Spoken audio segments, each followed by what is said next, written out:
So groin swellings are any swellings around the groin area, usually up here between the tummy and the legs. And if you notice any swelling, you need to look at what kind of swelling it is, whether it's a persistent swelling, is there all the time, or one that comes and goes, whether it's painful to touch, or the child is uncomfortable, child has associated fever with it. Those are all more concerning signs. If the parents first identify a swelling, it's best that they take their child to see a GP so that they can be assessed and appropriate advice can be given. The different causes of groin swellings are things such as lymph nodes swelling, which are glands in the groin area which can get swollen up due to some sort of infection. Sometimes it can get cough and cold that can cause glands to be swollen, or if it's persistently swollen for a long period of time, you need to see a doctor to assess why that swelling is there persistently. Other causes for groin swelling are something like inguinal hernias or hydrocele in boys, or if the testis is not down in the scrotum, it's up here in the groin.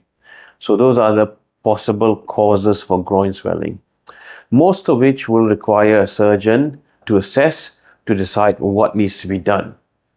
In the case of inguinal hernias, in the younger children under 1 year of age need to be repaired sooner because they have a higher chance of coming up with complications such as what we call incarceration, where the hernia is stuck, or some other issues where the bowel is within the hernia sac and the bowel can be blocked, or the bowel can get injured because the muscle is squeezing onto the bowel and there is decrease in blood supply to that part of the bowel.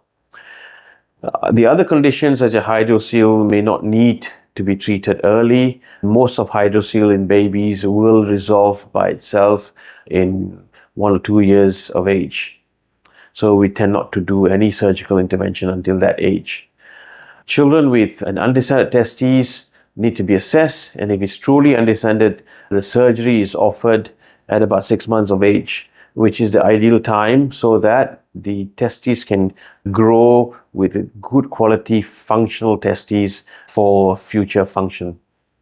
Lastly, if there's inguinal lymph nodes which are enlarged, they usually resolve themselves within 1 week or so. If it doesn't resolve, then again a surgeon needs to assess that lump so that appropriate actions can be taken. If surgery is required for inguinal hernias or hydrocele, the best and recommended method of surgery is the laparoscopic method, whereby we introduce small incision and camera into the tummy and 2 other small incisions on either side of the tummy to repair the hernia from inside or the hydrocele from inside.